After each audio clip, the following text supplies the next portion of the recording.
Bienvenue à cette nouvelle édition du Bulletin des régions, une émission produite grâce à la collaboration des télévisions communautaires autonomes associées à Cogeco. Bonne émission. Alors, qu'est-ce que ça évoque pour vous, le 5-10-15? C'était des belles professions dans ce temps-là? J'ai fait 40 ans, madame.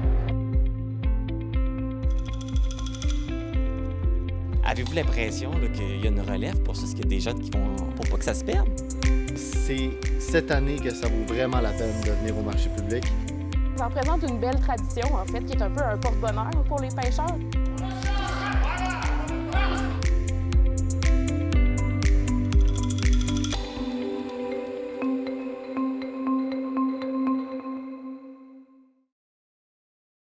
Au sommaire pour vous cette semaine. À Cap-Saint-Ignace, l'entreprise Paber Aluminium investit 4,3 millions de dollars pour améliorer sa productivité. Dans le Bas-Saint-Laurent, un anti-gala pour soutenir la relève agricole. À Victoriaville, le projet immobilier de 300 logements dans la sablière d'Arthabasca suscite l'inquiétude. À Pincourt, lancement des inscriptions pour la 21e édition du Relais pour la vie. À Trois-Pistoles, la Cantine d'amour, une véritable institution ouverte depuis 75 ans, restera dans la famille d'amour. À Saint-Raymond, le cinéma Alouette propose un défi évasion. À Thetford, une cabane à sucre urbaine. Dans la baie des Chaleurs, c'est le tournoi des étoiles gaspésiennes. Et pour commencer cette émission, on va se rendre à Baie-Saint-Paul, où la ministre des Affaires municipales, André Laforêt, a annoncé le renouvellement du Fonds Région et Ruralité, doté d'une enveloppe de 277 millions de dollars par année, ce qui équivaut à 1,3 milliard de dollars sur 5 ans. Mathieu Larivière, de TVCO. Le gouvernement du Québec a récemment procédé à une annonce importante pour les municipalités de la province à Baie-Saint-Paul. La ministre des Affaires municipales, Mme André Laforêt, s'est déplacée dans la région pour annoncer le renouvellement du Fonds Région et Ruralité. C'est vraiment un bonheur pour moi que je vous confirme le Fonds Région Ruralité, 1,3 milliard pour tout le Québec, 277 millions sur 5 ans par année. L'argent investi permettra de soutenir des projets qui devront répondre à l'un des 5 volets du fonds. Le rayonnement régional, le développement territorial, la vitalisation des régions, ainsi que la coopération et la gouvernance municipale constituaient les 4 volets déjà existants. Un 5e volet a été ajouté à la nouvelle mouture. Le volet 5, commerce de proximité, c'est le nouveau volet.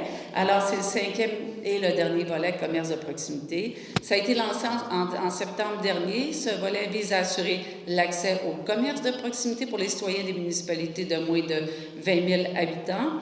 On pense évidemment à une épicerie, un dépanneur, une station d'essence et les commerces de proximité, vous le savez très bien, sont indispensables pour la vitalité de nos petites communautés, de nos petites municipalités. La ministre Laforêt soutient que le fonds se veut un levier de pouvoir important pour les régions du Québec. C'est un fonds vraiment essentiel parce que ça fait vraiment lever plusieurs projets dans les petites municipalités, mais dans les moyennes municipalités aussi. Donc, c'est important que l'UMQ soit ici avec la FQM parce qu'on a lancé tellement de projets, des constructions. Là, maintenant, on va permettre toutes les constructions avec les MRC pour des projets en habitation, c'est pas rien. On le faisait à la pièce dans le passé, mais là, oui, il est dans un des volets, donc c'est important de le mentionner. La vitalisation du milieu de la communauté, là, il y a le volet aussi commerce de proximité pour les dépanneurs, les épiceries, les stations d'essence. Encore une fois, on vient d'accepter 90 projets au Québec pour des municipalités qui en avaient besoin.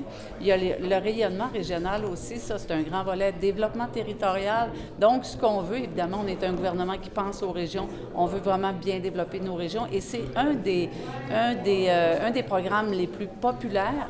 Madame Laforêt précise que l'un des volets du fonds, qui est bien apprécié dans les régions, a été bonifié. Avec un autre volet qui est coopération municipale. Donc, le regroupement de services, regroupement des municipalités, donc c'est très populaire aussi.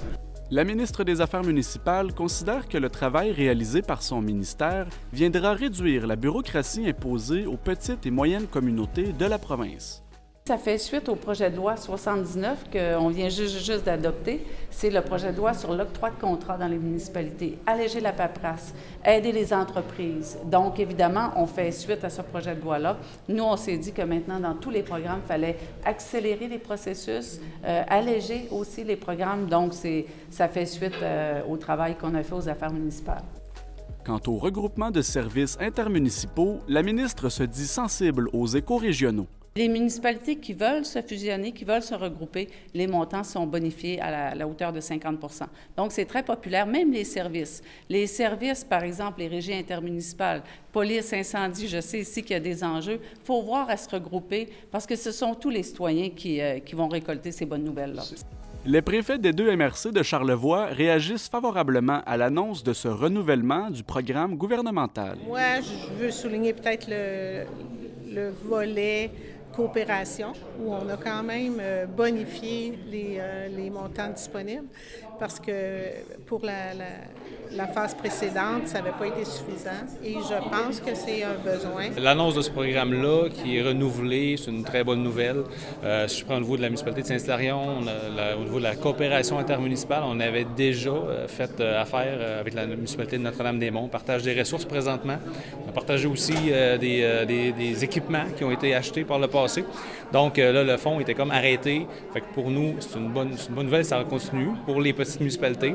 Concernant le service incendie, bien, c'est sûr que ça amène aussi cette opportunité-là, parce que nécessairement, dans la formule qui va être éventuellement adoptée, dans l'entente qui va être signée par les municipalités qui embarqueront dans le projet, bien, ça fait partie de la coopération. Donc, les nouvelles ressources qui seront admissibles dans ce programme-là bien, vont être justement admissibles là, pour venir diminuer la facture pour les municipalités pour les 5 prochaines années. Le Fonds Région et Ruralité a une durée prévue de 5 ans. Les municipalités peuvent déjà soumettre des demandes de financement dans le cadre de certains appels à projets des différents volets du fonds.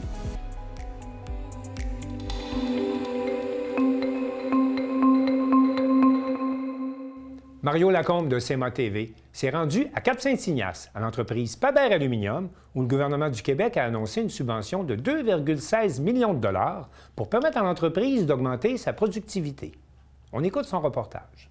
La ministre de l'Économie, de l'Innovation et de l'Énergie et ministre responsable du développement économique régional, Mme Christine Fréchette, le député de la Côte-du-Sud, M. Mathieu Rivet, et Investissement Québec annonçaient ce lundi des investissements totalisant 2 155 000 en vue d'appuyer un projet d'acquisition d'équipements spécialisés évalué à plus de 4,3 millions de dollars de l'entreprise manufacturière Paber Aluminium. Le fabricant de pièces d'aluminium de Cap-Saint-Ignace pourra ainsi acquérir et installer de nouveaux équipements plus performants à rayon X, notamment, qui lui permettront d'améliorer sa productivité grâce à des gains d'efficacité et à une capacité de production accrue. Dans le contexte géopolitique actuel, il est plus que jamais nécessaire d'investir dans la productivité des entreprises québécoises pour les rendre plus attrayants et compétitives dans des secteurs stratégiques comme celui de l'aluminium. La ministre de l'Économie, de l'Innovation et de l'Énergie et ministre responsable du développement économique régional, Mme Christine Fréchette. Alors, j'ai le plaisir d'annoncer aujourd'hui l'attribution de prêts totalisant près de 2,16 millions de dollars à cette entreprise manufacturière. De ce montant, il y a un prêt de 1,3 million qui provient du programme ESSOR d'Investissement Québec et il y a 860 000 $ qui sont issus des fonds propres d'Investissement Québec. Ce sont des sommes, en fait, qui vont lui permettre d'acquérir et d'installer de nouveaux équipements plus performants, de manière à augmenter la productivité. On parle d'un projet d'investissement d'une valeur totale de plus de 4,3 millions de dollars, ce qui va permettre d'accroître la productivité de l'entreprise, tout comme elle va permettre de générer des gains d'efficacité. Et ça, c'est crucial. Et ça va permettre également d'accroître la production. Donc, on aime ça parce que quand on fait plus, on a plus de volume, et bien plus de retombées. Et en plus, rehausser la productivité, ça, c'est un défi qui est très important au Québec. Et manifestement, vous l'avez pris. Vous avez pris le taureau par les cornes et vous avez dit, voilà, on fonce, on va de l'avant avec nos investissements. De plus, la ministre Fréchette en a profité pour souligner l'importance pour les entreprises du Québec d'investir dans la modernisation de leurs installations en vue d'accroître leur productivité. Et je voudrais dire en fait qu'à l'ensemble des entreprises, c'est le moment ou jamais pour investir justement dans la productivité. On a des vents contraires. je dirais que l'approche à ne pas adopter, ce serait de repli et d'espérer que ça va passer. Non, au contraire, il faut foncer, il faut faire les gestes pour faire en sorte d'améliorer notre positionnement comme entreprise, d'investir dans le rehaussement de la productivité. Alors, c'est ce que fait Paber Aluminium et je vous en félicite. C'est toute l'économie régionale et du Québec qui en bénéficie. En terminant, la ministre Christine Fréchette et le député Mathieu Rivet nous ont accordé une grande entrevue qui sera diffusée un peu plus tard sur nos ondes. Ici Mario Lacombe au Cap-Saint-Ignace pour CMA TV Information.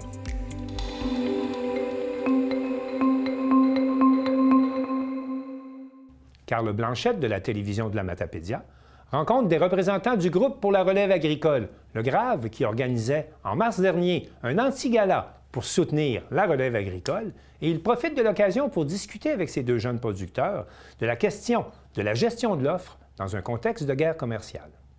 Le 22 mars dernier se tenait l'anti-gala du groupe de la relève agricole, le GRAV. Et Carl en discute avec des gens du comité pour savoir comment s'est déroulé leur gala. Le groupe de la relève agricole, pour vous me dire, c'est quoi un petit peu, de où ça vient? Le groupe de la relève agricole, ça vient d'une grande communauté de la vallée qui a créé ce groupe-là pour qu'on s'entraide, pour faire du social. C'est important de se rencontrer. Le groupe va avoir 50 ans en 2029.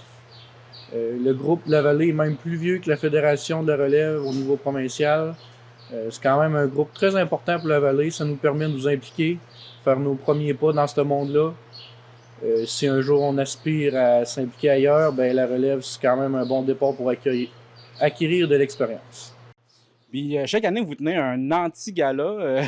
De où ça vient un peu l'idée de ça, l'anti-gala? C'est une idée qui vient d'anciens membres qui ont eu l'idée un peu de faire une soirée sociale pour inviter les gens à se réunir, puis aussi permettre de rendre hommage à différentes personnes qui, dans notre milieu, font une différence, montrent le savoir-faire aussi des agriculteurs un petit peu partout dans la vallée. Donc, c'est une belle soirée qui permet de leur rendre hommage et aussi de se voir puis de briser un peu l'isolement qu'on vit à l'occasion dans le monde agricole. Puis je pense que vous avez même des prix loufoques un petit peu, hein, si je ne me trompe pas, pour rire un petit peu pendant la soirée. Oui, on a quand même des prix, disons, moins sérieux, mais tout de même respectueux, même si ça s'appelle l'anti-gala. C'est souvent des prix plus légers. Par exemple, cette année, on avait le thème western, donc on a essayé d'y aller un peu avec le terme. Le cowboy de luxe, le shérif, shérif de la vallée, des prix comme ça, puis le monde apprécie bien ça. Puis dans le fond, je sais que comme vous signez les bons coups, est-ce que vous en avez en particulier que vous voulez nommer cette année?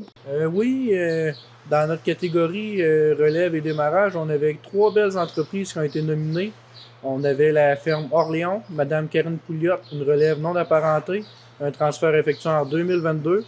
Mme Pouliot a même été nommée agricultrice de l'année au gala des agricultrices du Bas-Saint-Laurent. Ensuite, on avait la ferme Paquet de Plumes à Sainte-Florence, propriété de Marc-Antoine Paquette, un transfert effectué en 2021, si je ne me trompe pas. Puis un démarrage en fait. Puis c'est la ferme de poulet de chair la plus à l'est de la province.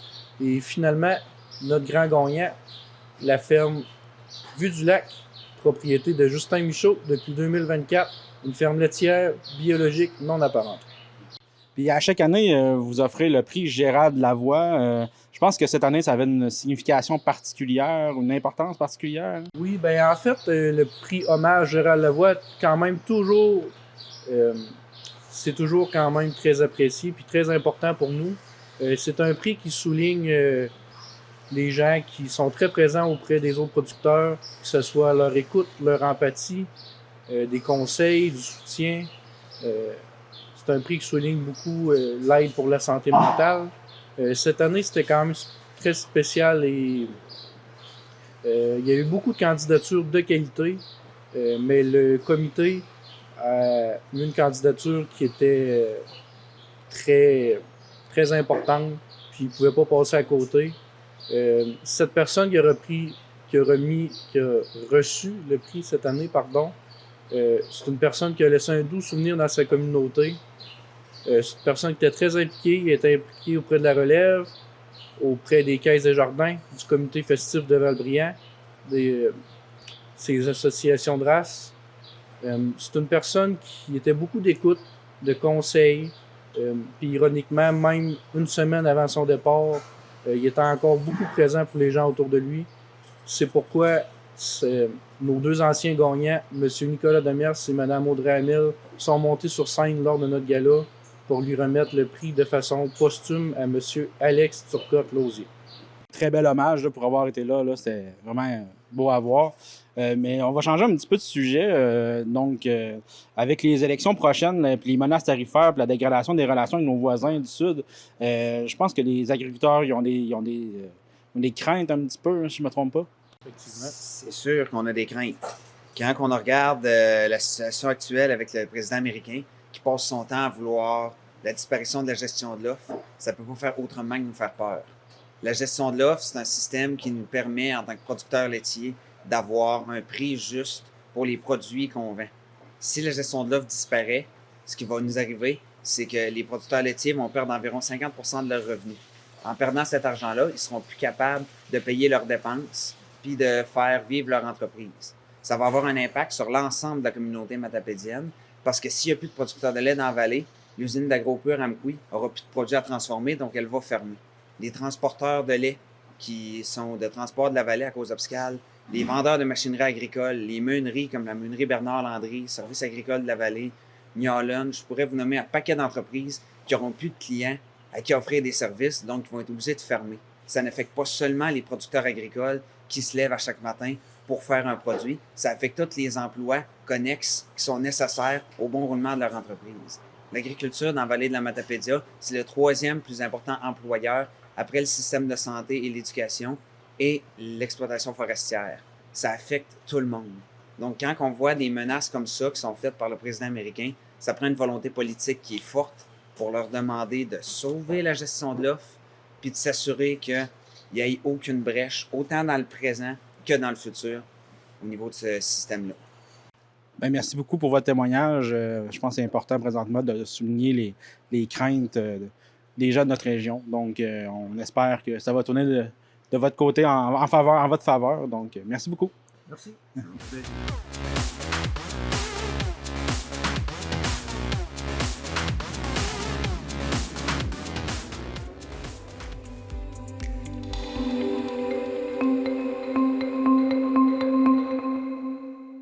Sylvana Suarez de la télévision de l'Érable s'entretient avec des opposants au projet immobilier situé dans la sablière d'Arthabasca, à Victoriaville.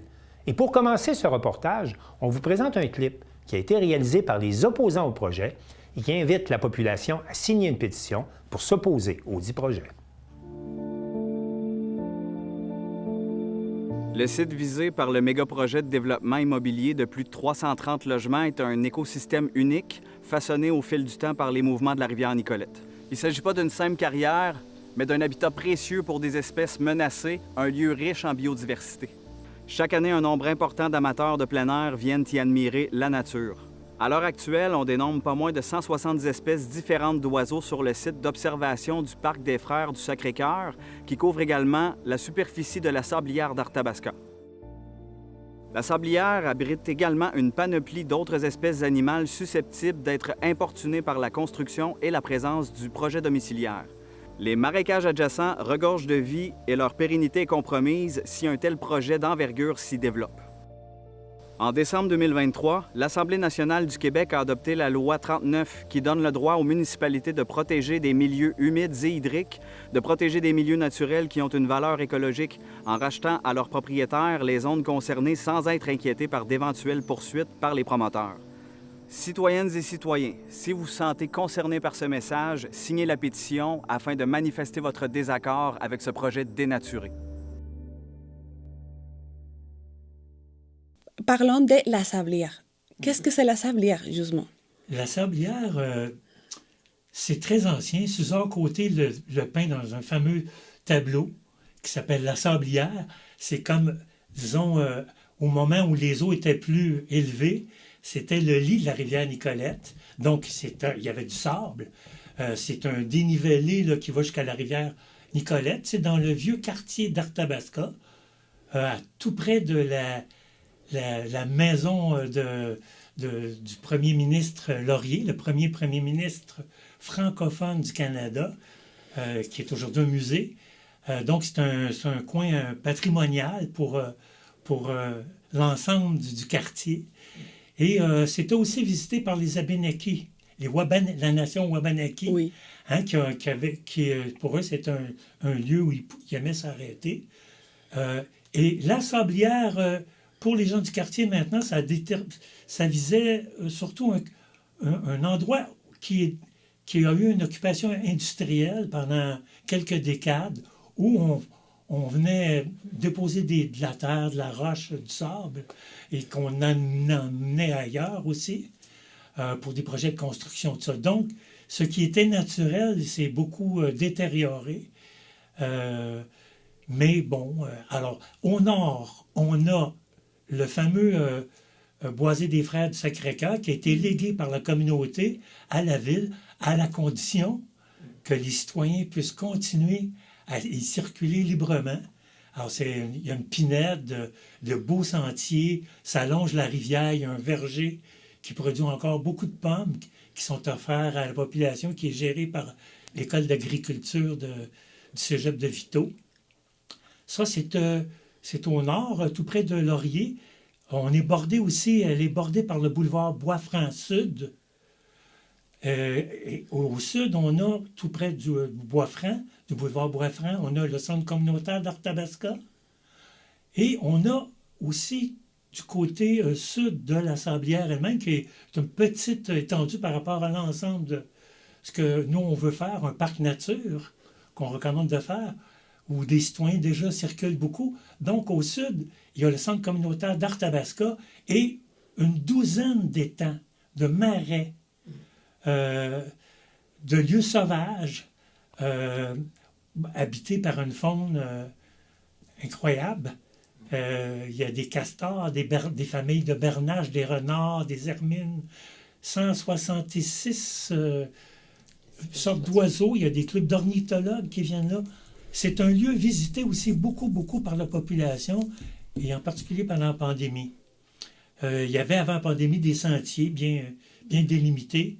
Puis après ça, ça s'est agrandi 2 mètres, 3 mètres des fois, la largeur des sentiers, parce qu'ils ont été très utilisés pendant la pandémie et ils sont toujours très fréquentés. C'est un lieu qui appartient à la population là-bas. Et voilà pourquoi elle s'est beaucoup opposée au projet de construction. Oui, justement, on peut parler de ce projet. Il y a une opposition à un projet de construction pour les gens qui ne connaissent pas le sujet. Mais, bon, qu'est-ce que vous savez sur ce projet? Grosso modo, de quoi il s'agit? En fait, il s'agit d'un projet de construction qui a été lancé par un groupe qui s'appelle BBG Incorporé. Un des associés de cela, c'est M. Binet, de Binet Construction. Et c'est un projet de développement d'un quartier résidentiel sur ce site que Gilles a bien décrit, auquel les gens sont attachés, qui est le site de la Sablière. Parce que la Sablière, c'est un terrain privé qui a été acheté justement par cette compagnie BBG. Ce qu'ils veulent construire, c'est vraiment un quartier résidentiel de blocs appartements qu'on pourrait qualifier plutôt de luxe. Où il y aurait, au début, la première version du projet, c'était 330 logements sur 2, des fois 3, des fois 4 étages.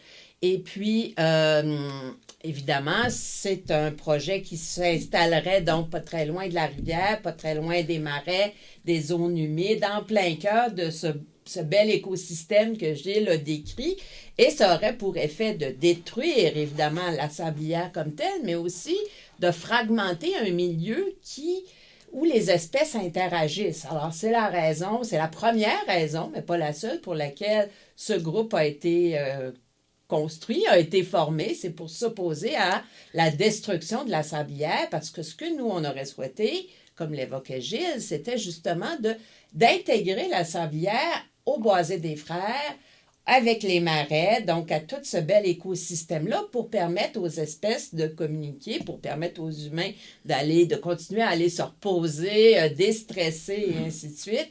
Alors, c'est pour ça notamment qu'on s'y oppose, mais aussi parce qu'on considère qu'il y a plein de risques dans ce projet un peu trop gros, a suggéré BBG, avec la complicité de la Ville, parce que la Ville a voté récemment, le 3 février, pour autoriser ce projet-là, malgré l'opposition que nous autres, on a fait valoir. Ce qui nous désole, vous le comprenez. Est-ce que vous avez déjà constaté qu'effectivement, il n'y a pas des indépendants qui peuvent dire qu'il y a un risque pour la nature? Non.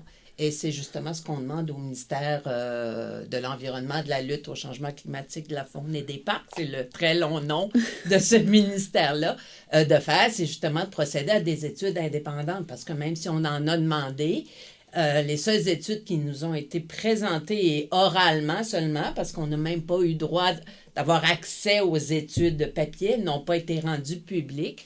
Mais ce qu'on a demandé, c'est de pouvoir les voir, pouvoir les lire, d'avoir justement des études sur l'impact sur l'hydrologie, sur les inondations, que ça serait susceptible de rendre plus fréquente que ce quartier-là, sur le bord d'une rivière, sur le bord de zones inondables. Donc, on aurait voulu avoir des études indépendantes là-dessus. À notre connaissance, il n'y en a pas eu. Il y a eu...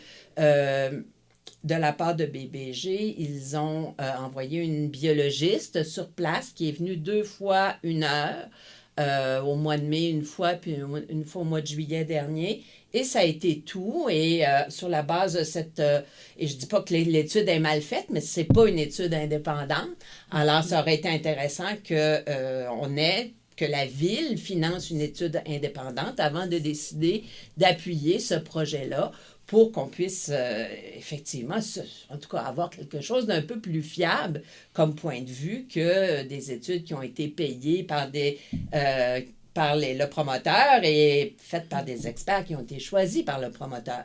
Alors, ça nous semble un peu étrange. Et dans la demande qu'on va adresser sous peu au ministère de l'Environnement, c'est justement de produire de telles études avant de se prononcer sur l'impact environnemental de ce projet-là.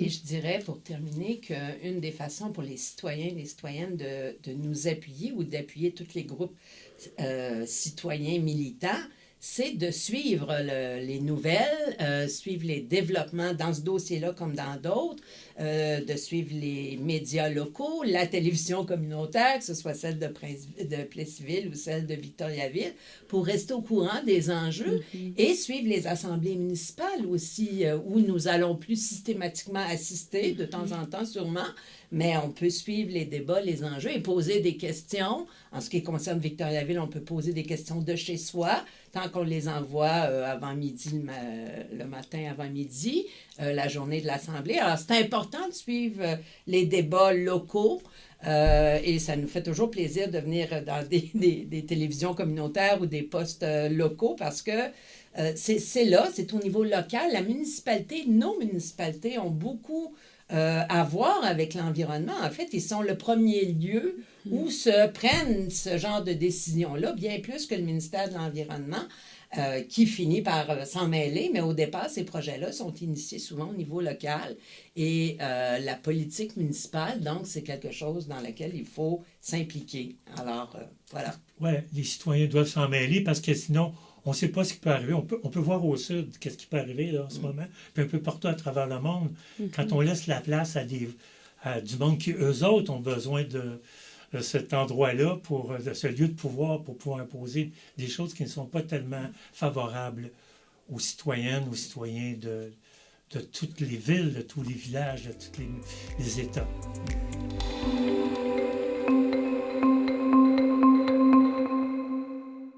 L'équipe de CSUR.TV était au lancement des inscriptions pour la 21e édition du Relais pour la vie, qui sera présidée cette année par la mairesse de Tressert-Indompteur, Mme Julie Lemieux. L'équipe de C'est sur la télé s'est déplacée au lancement des inscriptions du Relais pour la vie de Vaudreuil-Soulanges à l'Omnicentre à Pincourt. Cette 21e édition, devenue une tradition régionale, aura lieu le samedi 14 juin de 16h à minuit au Parc olympique de Pincourt sous la présidence d'honneur de Julie Lemieux, mairesse de Tressert-Indompteur. Le Relais pour la vie, c'est un événement pour aider pour la recherche du cancer. Mais concrètement, qu'est-ce que c'est? On réunit des centaines de marcheurs de Vaudreuil-Soulanges qui ramassent des fonds dans un objectif commun de lutter contre le cancer. On vient célébrer la vie, donc la vie des gens qui combattent le cancer, ceux qui l'ont gagné leur victoire, mais aussi malheureusement ceux qui nous ont quittés. Donc à ce moment-là, on vient les honorer. Mais sinon, c'est vraiment une belle soirée qu'on met l'emphase sur la célébration de la vie, la célébration des victoires. C'est maintenant le temps attendu d'annoncer qui sera notre présidente d'honneur de la 21e édition. Veuillez accueillir Julie Lemieux qui va nous parler de son histoire. On est avec Julie Lemieux, nouvelle porte-parole du Relais pour la vie. Qu'est-ce que ça signifie pour vous? C'est quelque chose de très important pour moi parce que moi-même, j'ai eu un diagnostic de cancer, carcinome à cellules claires en 23. Heureusement pour moi, ils l'ont décelé assez rapidement, fortuitement par rapport à d'autres examens. Ils l'ont enlevé, mais il y a toujours cette épée de Damoclès-là. Comment on peut aider? Bien, c'est tout simple. Le Relais pour la vie, c'est un genre de blitz. On peut donner à tout le temps, finalement, la Société du cancer. Mais l'idée là-dedans, c'est que là, c'est un blitz. On forme des équipes avec des amis, au travail, on forme des équipes et on ramasse le plus d'argent possible. C'est vraiment un événement unique à vivre, là, de voir toute cette beauté là, de la communauté, des gens qui sont assemblés pour un événement. C'est des gens qui viennent de tous les horizons économiques, sociaux, donc de tous les âges, de toutes les cultures, qui seraient pour un objectif commun qui est le cancer, parce que le cancer, il y a une chose, qu'est-ce qu'on sait, c'est qu'il ne fait pas de discrimination. Le 14 juin, c'est un gros happening à Pincourt. C'est de 16h ou 4h l'après-midi pour d'autres, 16h à minuit. Tout le monde se réunit ici, on fête, on célèbre la vie, on célèbre la résilience, on célèbre le lâcher prise, mais en accumulant de l'argent pour la recherche.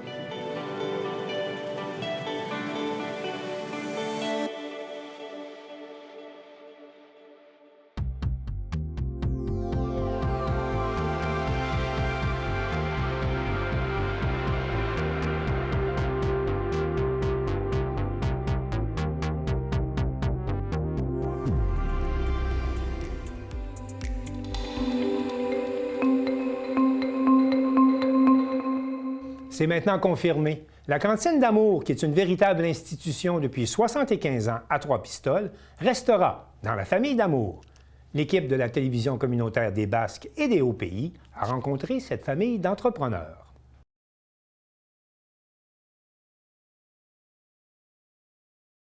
Après 75 ans d'existence, la Cantine d'Amour de Trois-Pistoles fera peau neuve avec une transmission des pouvoirs dans la famille pour une 4e génération. Bonjour, Ghislain Vachon, ici à la Cantine d'Amour à Trois-Pistoles en compagnie du propriétaire, M. Denis Damour. Bonjour, M. Damour, ça va bien? Oui, toujours. Oui, donc on a appris, là, finalement, la Cantine d'Amour ne sera pas vendue. Il va y avoir un transfert de propriété, là, ça reste dans la famille. Oui, vous en parler plus? Oui. Ben, c'est les enfants qui m'ont dit avant les fêtes qu'ils voulaient continuer.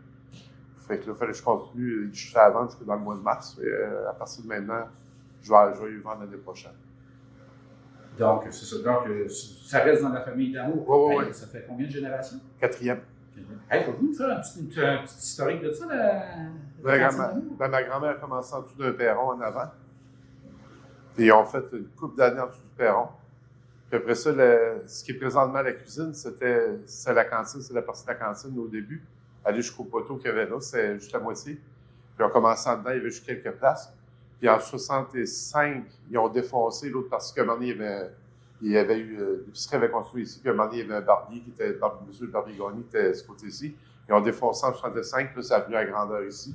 C'était juste un service il y avait, oui, il y avait la grosse fenêtre, mais il y avait tout, il y avait 4-5 places assis. Il y avait du comptoir au début. Après ça, ça a grandi, puis en 70, ils ont agrandi le solage par en arrière. Ils ont enlevé 2 étages sur le toit. Il y avait 2 étages de plus la bâtisse. C'est une bâtisse plus petite, mais plus haute. Fait qu'ils ont agrandi en 70, puis par en arrière, ils ont enlevé sa hauteur. C'est votre grand-mère qui est partie ça? La cantine, oui. Grand-mère Dorel, tu cherchais quelque chose à faire, c'est quoi? Oui, ben, c'est parce que le grand-père était malade. Mon grand-père était malade. Je dis grand-père. Mon grand-père était malade. Puis, fait qu'elle a commencé ça. Il y avait quand même encore la boucherie.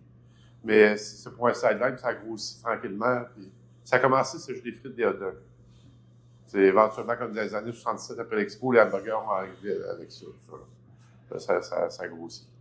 Gagné plusieurs prix ici, la meilleure poutine du Québec, quelquefois? Oui, ça arrivé une couple de fois. Je me souviens pas à quelles années, mais il y a toujours des affaires. Mais il y a des bonnes places partout. Il s'agit de savoir où. Le secret d'une bonne poutine, c'est quoi? C'est du stock régional. Du stock régional. Le secret dans la sauce ou le secret dans tous les éléments? Oui, c'est ça. C'est les frites qui font fouetter tout en partant. Puis les patates, vous savez, de la région aussi. Puis c'est sur les bûchettes tous les jours. Il faut que ça soit frais. C'est la différence avec des patates congelées ou des patates frais d'avance. C'est là que la différence est. Vous, M. Denis Lamour, ça fait combien de temps que vous travaillez ici? Oui, 54 ans. 54 ans. Vous êtes rentré ici à Saint-Jean? 8 ans. 8 ans? Ouais. Ça fait que les vacances d'été, vous saviez où est-ce que vous les passiez? Oh, on n'a pas de vacances. On n'avait pas de vacances. Mais on peut dire, retour sur l'expérience, retour sur vos années à la cantine, l'impression que ça vous laisse. Ah, dans le temps, on commençait trop jeune à travailler, mais dans le temps, ça de même, on n'a pas le choix. Là. Qu'on veuille, qu'on ne veuille pas. Mais il faut vivre avec, on est bien content aussi d'avoir fait ça. C'est beaucoup de temps, mais je suis content de slacker un petit peu de passer aux enfants. C'est une institution à Trois-Pistoles. Oui. Il y a beaucoup de monde, des anciens enfants qui reviennent ici. Le monde revient. J'ai cru voir les étudiants de l'école de langue, parfois ça fait 10-15 ans qu'ils sont venus, puis ils parlent encore de la patate d'amour. Ben, c'est ce qui nous a fait connaître beaucoup. Parce que dans le monde, il y a des places qui nous connaissent, comme en Australie ou n'importe où, c'est du monde qui sont venus ici à l'école de langue. Parce que c'est pas juste du monde des Canadiens anglais qui venaient ici. Là. Il y a du monde de d'autres pays. Il y a du monde de l'Ontario et tout, qui ont été travailler dans d'autres pays aussi. Là. Fait que c'est ça qui nous a donné beaucoup de publicité. Donc, la cantine d'amour mondialement connue. Eh bien, merci, M. Damour. En tout cas, on souhaite à vos fils un succès tout aussi là. Oui, pas de problème. On va continuer avec eux autres un bout. Donner un coup de main pour Oui. Continuer à travailler, il faut bouger pareil. Absolument. Sinon, quand même, j'aurais 70, je vais continuer pareil, mais moins longtemps. Merci beaucoup, M. Merci. Damour. Bonne journée. Bonne journée. Bonjour, Justin Vachon ici, toujours à la Cantine d'Amour, en compagnie des deux futurs propriétaires, M. Vincent Damour et M. Joël Damour. Bonjour, messieurs. Bonjour. Bonjour. Ouais, parlez-moi un peu, là, c'est qu'est-ce qui vous donnait la piqûre de continuer l'aventure familiale ici, là, à la Cantine d'Amour? Ben, disons que c'est une habitude, on continue. C'est une habitude. Les emplois d'été, j'imagine, c'était ici, puis les emplois de fin de semaine? Depuis très longtemps. Oui. Jeune, c'est quoi que ça fait comme effet de dire mon père, c'est la patate d'amour? Des fois, des petites niaiseries à l'école, mais c'est juste pour le fun. C'est pour le fun. De toute façon, tout le monde vient manger sa patate ici. Il y a beaucoup d'influenceurs qui viennent. Comme la semaine passée, il y a un influenceur qui est venu avec 1 million d'abonnés. Puis, ça fait de la publicité. Il a bien aimé.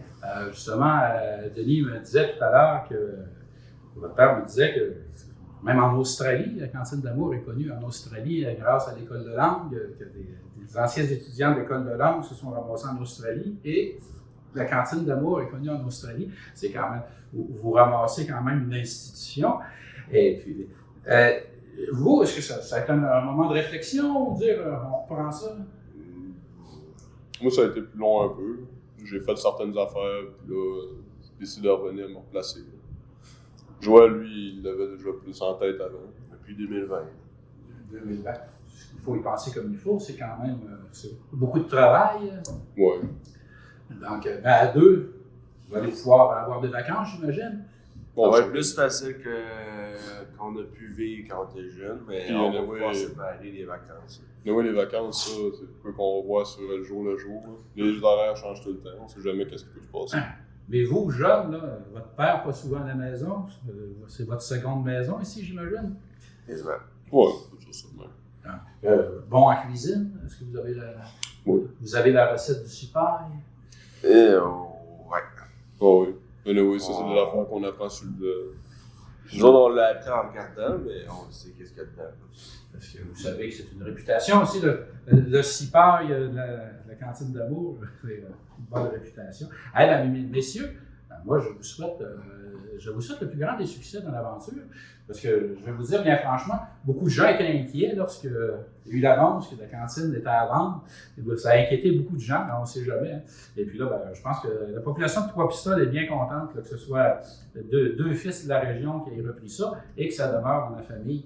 Fait que je vous souhaite pour une 4e génération, je vous souhaite le succès que les 3 autres ont eu. Puis, juste pour te dire, quand mon père a racheté la cantine, il y a eu des nouveautés comme la soupe, le spy. Nous autres, c'était juste pour dire que peut-être l'année prochaine, il risque d'avoir des petites nouveautés. OK. Donc, les scoops, on viendra, vous nous appellerez, on ne vendra pas le scoop. Et effectivement, s'il y a une diversification du menu, je suis sûr que la clientèle, ça va être pour le plus grand bien de la clientèle. Messieurs, ben, je vous souhaite, dans vos projets, je vous souhaite le meilleur qui peut arriver. La région en a besoin. Merci. Merci. Bonjour, Ghislain Vachon, toujours à la Cantine d'Amour ici à Trois-Pistoles, en compagnie cette fois de Mme Mélanie Bélanger, qui est copropriétaire, qui est conjointe de M. Denis Damour, et qui est la mère des nouveaux propriétaires. Bonjour, Mme Bélanger, ça va bien? Ça va bien, merci. Oui, donc vous passez la main parce que vous êtes copropriétaire ici également. Oui, je me considère comme plus gérante de ça, là. Puis je supporte... J'appuie, Denis. Oui. Ça fait combien d'années que vous êtes dans l'aventure Cantine d'Amour, là, vous? Là? Je pense que je suis dans ma 27 ou 28e année. Ça doit être très prenant. Hein? Ça doit être un passé si bien. Là. On dit mon chéri, c'est lui qui a la cantine, là, puis qui va rester. Les vacances, ça va être plus, ça va être très aléatoire dans l'année. Ça l'était, mais je me vois pas le laisser aller tout seul, sans pouvoir l'appuyer. Tu sais, pareil comme avec les enfants, je vais rester avec eux autres, puis je vais les appuyer du mieux que je peux. Hein. Fait qu'on s'oublie, puis on plonge dans tout ça, puis on y va une journée à la fois.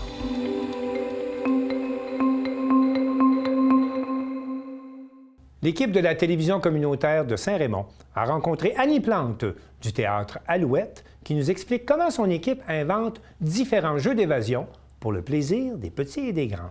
Je m'appelle Annie Plante. Aujourd'hui, on va vous parler des jeux d'évasion là, qui existent un peu partout et de celui de Saint-Raymond aussi au cinéma Alouette. Bien, nous, on a commencé à faire des jeux d'évasion depuis un petit bout. Puis c'est une activité qu'on a fait en famille avec des ados. On manquait un petit peu d'idées parfois là, pour rejoindre les deux gars-filles dans l'adolescence. Fait qu'on a commencé à faire des jeux d'évasion.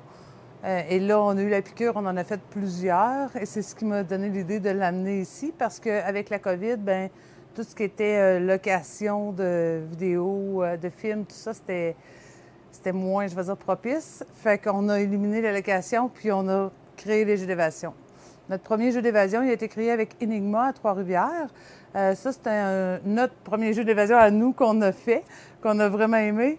Et il y avait des acteurs qui rentraient dans la pièce. Fait que le premier ici, c'était le scénario Le Boss, où ce que les employés faisaient l'acteur et rentraient faire le comédien dans la pièce, soit pour donner des indices ou soit pour échanger avec les gens. Puis par la suite, après la COVID, on a reparti un jeu d'évasion là, seul de notre côté. Bien, le jeu d'évasion, c'est moi qui l'ai créé en entier, le deuxième et le troisième. Le premier, il avait été créé avec aide d'Enigma. Fait que j'ai vu un petit peu à ce moment-là la réflexion à avoir derrière l'indice, comment on faisait pour monter les indices. Puis après ça, j'ai décidé de me lancer là, seule là-dedans. Dans Parapompo, il y a plusieurs choses qu'on essaie. Il y a beaucoup d'essais-erreurs au début parce qu'on a plein d'idées, on les met en place. Puis parfois, on se dit, je suis pas certaine que c'est une bonne chose parce que soit que ça va faire trop de dégâts dans le jeu, trop long à ramasser. Nous, on aime ça quand c'est familial, fait que c'est à partir à peu près de 10 ans. Un exemple, j'avais pensé à des solutés avec du colorant dedans pour imiter le sang, mais je voulais pas non plus que ça dramatise les plus petits. Fait que là, j'ai retiré ces choses-là, je les transformé en d'autres choses. Fait que il y a beaucoup d'essais, d'énigmes à travers ça. Puis je m'inspire souvent des choses réelles. Fait qu'on part comme dans le paramédic. C'est toutes des choses que les paramédics font dans la vie. Puis je les transforme pour les adapter à un jeu qui va mener à un indice. Okay? Même chose dans les pompiers puis dans la police. Fait que c'est réel jusqu'à un certain point. C'est ça. On sert des outils qui sont utilisés par les métiers d'urgence, mais la finale est différente. La finale donne un indice. Puis par la suite, c'est vrai, on fait toujours des groupes tests.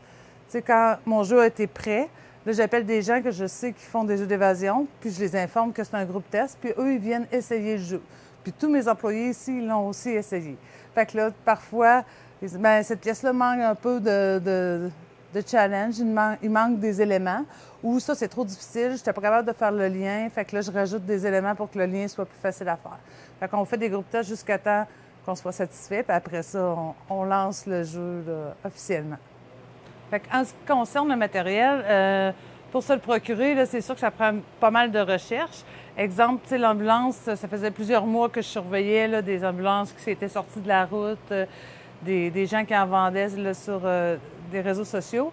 Mais celle-là, elle vient d'une école de formation, du CNDF, et il y avait eu un bris dedans, à cet endroit-là, dans la fenêtre. Et finalement, il avait décidé de ne pas renouveler, de ne pas remplacer les fenêtres, puis de s'en débarrasser. Fait que j'ai sauté sur l'occasion parce que j'avais ce projet-là depuis plusieurs mois. Dans le secteur des pompiers, j'étais allée voir les pompiers d'ici, puis j'ai pris des choses qui étaient non fonctionnelles pour eux, mais qui faisaient l'affaire de mon côté. Et sinon, c'est beaucoup de recherches là, en ligne là, pour trouver des éléments. Là. Il y a des coffres qui viennent des gens du secteur qui avaient mis en vente sur eBay que j'ai ramassé comme ça. Fait que c'est beaucoup d'heures de recherche et de planification, mais ça donne un résultat là, vraiment le fun. Puis tu sais, ça ici, on a découpé le derrière de l'ambulance, puis on l'a amené ici et rentré là, avec l'aide de mon conjoint. Fait qu'il participe de façon physique à la création du jeu. En ce qui concerne le prix, il y a différents prix. Il y en a pour les enfants, les adolescents, les étudiants, puis les adultes. Fait que 20, 25, puis environ 30 $ là, pour chacune des catégories. Pour réserver, il y a une plateforme en ligne sur le site du cinéma ou sur le site des jeux d'évasion. Là, il y a toujours une plateforme pour réserver. Et les plages horaires disparaissent, en tout cas pour ici, 24 heures avant, vu qu'on doit s'assurer qu'il y a un maître de jeu disponible pour vous accompagner tout le long du jeu. C'est possible de réserver 24 heures, en moins de 24 heures, mais à ce moment-là, il faut appeler. On appelle, on dit hey, « j'aimerais ça aller faire le jeu ce soir, c'est quelle heure tu aurais disponible? » Puis moi, je valide avec les maîtres de jeu s'il y en a un disponible pour le faire. Quand c'est plus de 24 heures, on réserve en ligne, ça se paye en ligne, puis vous vous présentez à l'heure de la réservation.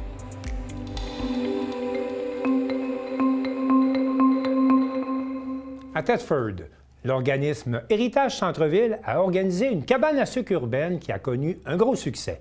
Un reportage de Guy Jacques de la télévision régionale des Appalaches. Nous sommes aujourd'hui à la cabane à sucre urbaine qui se déroule sur la rue Notre-Dame-Ouest à Thetford et qui est organisée par Héritage Centre-Ville en collaboration avec Appalaches Nature.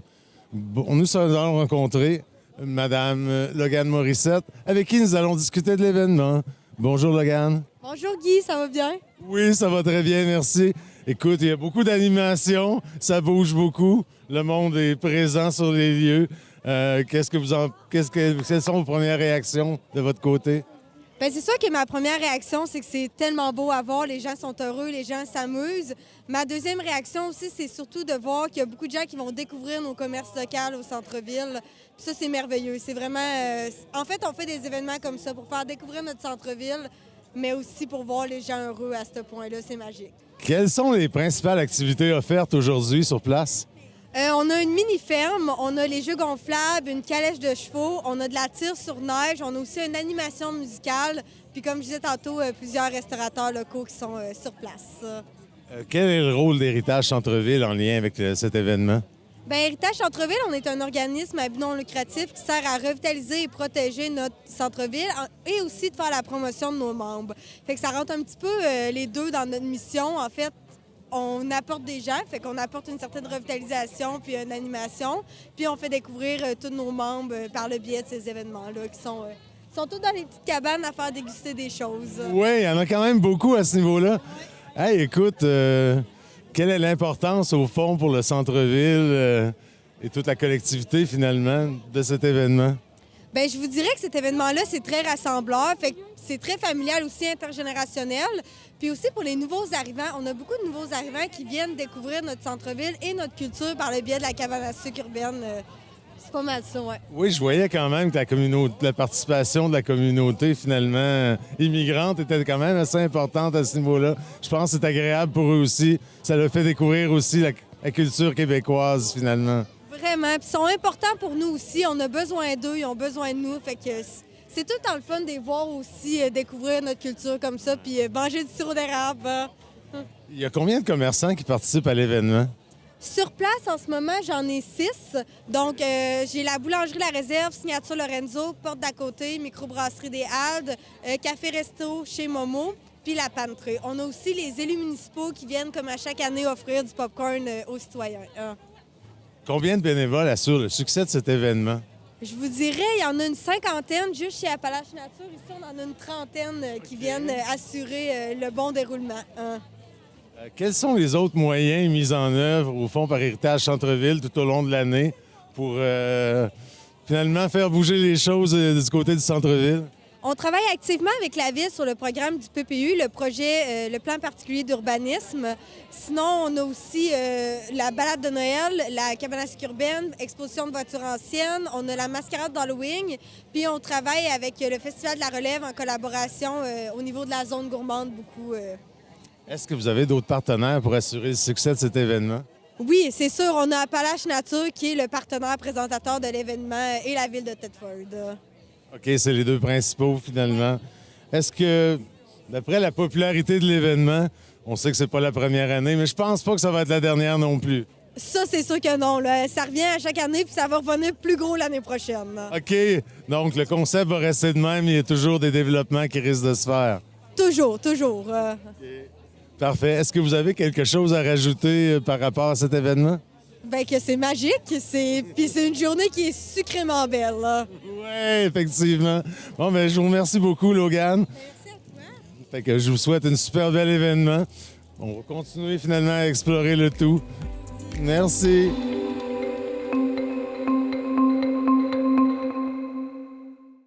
Le tournoi des étoiles gaspésiennes a réuni 6 équipes de jeunes filles provenant de différents villages de la baie des Chaleurs et Valérie Pinault de Télévague était sur place. Est-ce que tu peux te présenter à l'événement de la journée? Oui, dans le fond, on est au tournoi des étoiles gaspésiens en ce 5 avril. On a 6 équipes présentes aujourd'hui de toute la baie des Chaleurs. Donc, on avait une équipe de New Richmond, une équipe de Caplan, 3 équipes de Bonaventure et une équipe de Passe-Rivière. Dans le fond, je suis l'organisatrice du tournoi des étoiles gaspésiennes. Je fais ça dans le cadre du défi Ose entreprendre. Donc, l'an passé, j'ai été nominée au régional avec l'événement Journée féminine pour nos battantes, le logo que je porte ici à l'écran. Puis cette année, pour refaire le défi, il fallait que je m'ajoute une implication, donc soit par un événement, par un service, peu importe, il fallait que je rajoute quelque chose. Donc j'ai décidé de rajouter l'événement des étoiles gaspésiennes. Le soccer, dans le fond, c'est pour moi une passion. Fait que moi, je pense que quand tu décides de créer quelque chose, soit toi ou soit à l'aide d'un comité, c'est important que cela te passionne. Fait que moi, je trouve que c'est tellement beau aujourd'hui de voir les filles progresser tout au long, de créer des nouvelles amitiés au travers, même s'il n'y a pas nécessairement ton village, parce que le but de l'événement est de briser les genres de frontières qu'il y a entre les villages, de compétition à l'aide de l'esprit sportif. C'est quoi la différence entre le futsal et le soccer extérieur? Le soccer extérieur, c'est des plus grands terrains avec un plus grand nombre de joueuses. Donc, c'est sûr que si tu restes en local, c'est beaucoup du 4+1. Mais si tu en vas ensuite en ligue de développement, tu rajoutes un nombre de joueurs. Tandis qu'au futsal, le ballon est un petit peu plus gros, un petit peu plus lourd. À l'intérieur, les terrains sont plus petits. Donc, c'est vraiment un meilleur, je trouve, jeu de passe qui aide les filles. Tandis qu'à l'extérieur, les tirs, c'est moins du contrôle de balle. Puis je trouve que le travail d'équipe, l'ensemble, est beaucoup plus mieux au futsal. Le tournoi aujourd'hui, il y a environ combien de jeunes filles? Donc, on a 6 équipes d'autour de 9-10 joueuses. Donc, je dirais 60 filles, plus 8 coachs bénévoles qui se sont impliqués. Donc, c'est vraiment intéressant de voir que ce soit des parents, que ce soit des proches qui s'impliquent auprès de ces jeunes-là pour développer des saines habitudes de vie et un sport. Des filles de quel âge à quel âge? Donc, c'est des 2014, 2015, 2016. Donc, on est vers le milieu du primaire. Ils ont environ 8 et 9 ans pour la plupart. Puis, je trouve que c'est bien aussi de mélanger des années, pas que ça soit une année. Fait que ça crée aussi pour les filles débutantes qui affrontent des meilleures, des plus fortes, qui s'améliorent au cours de la journée. C'est qui tes arbitres? Olivier Cavana, Philippe Henry, Lucas Babin, qui sont 3 arbitres formés par le club de soccer Baie des Chaleurs, par exemple, l'été. Fait que je me suis appuyée sur leur formation pour leur rajouter la formation futsal que j'ai donnée parce que les règlements de futsal ne sont pas les mêmes que les soccer extérieurs. Donc, c'est vraiment intéressant de voir 3 jeunes qui s'impliquent aussi dans leur communauté. Est-ce que les gagnantes vont avoir des petites surprises? Bien, dans le fond, on ne voulait pas accentuer sur l'excellence, donc ni trophée, ni bannière, ni médaille, mais j'ai quand même tenu à leur faire des sacs sportifs avec le logo de l'événement, plus le petit lait au chocolat après leur finale. Est-ce que c'est une initiative totalement bénévole de ta part? Oui, dans le fond, c'est vraiment une implication dans ma communauté. Puis ce qui est le fun, c'est que ça m'aide ensuite pour aller chercher d'autres prix que le défi aux entreprendre.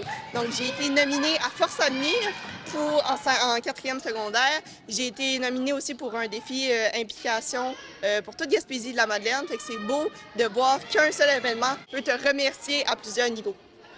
Parle-moi donc de ta journée complémentaire. Dans le fond, la journée féminine pour nos battantes, c'était la 2e édition cette année, le 15 mars 2025. C'est vraiment une journée complémentaire au tournoi. Donc, on va apprendre aux filles, oui, les nouveaux règlements du futsal, pour qu'ils les développent ensuite quand elles vont jouer au futsal secondaire, par exemple dans le RSEQ. Fait qu'on va vraiment leur montrer les règlements et ils vont créer des nouvelles amitiés, ce qui est vraiment beau, développer l'esprit sportif, développer des saines habitudes de vie. Puis ils vont tellement, on va tellement voir, nous par exemple, les coachs, les voir s'améliorer tout au long de la journée, c'est très beau à voir. Qu'est-ce que tu dirais à des jeunes qui voudraient organiser un événement spécial? Bien, honnêtement, je choisis de quoi que tu te passionnes là-dedans. Puis c'est tellement mieux à l'adolescence. C'est quand t'es parent, oui, tu peux faire nécessairement de quoi pour tes enfants. Mais je trouve qu'à l'adolescence, c'est un bel mélange, ça fait des belles apprentissements. Là, par exemple, j'ai jamais fait d'entrevue, puis c'est ma première. Mais peu importe qu'est-ce que tu fais, tu vas tellement te développer des nouvelles acquis qui vont te servir tout au long de ma vie. J'ai organisé des horaires, j'ai travaillé avec Carrefour Jeunesse Emploi, où est-ce que j'ai appris plein de choses intéressantes par rapport à l'entrepreneuriat, l'implication dans ta communauté. Puis honnêtement, j'espère que comme la journée des battantes qui a eu sa 2e édition cette année, le tournoi des étoiles gaspésiennes revient en force pour une année 2026. Bravo pour ton initiative, Marianne. Merci beaucoup.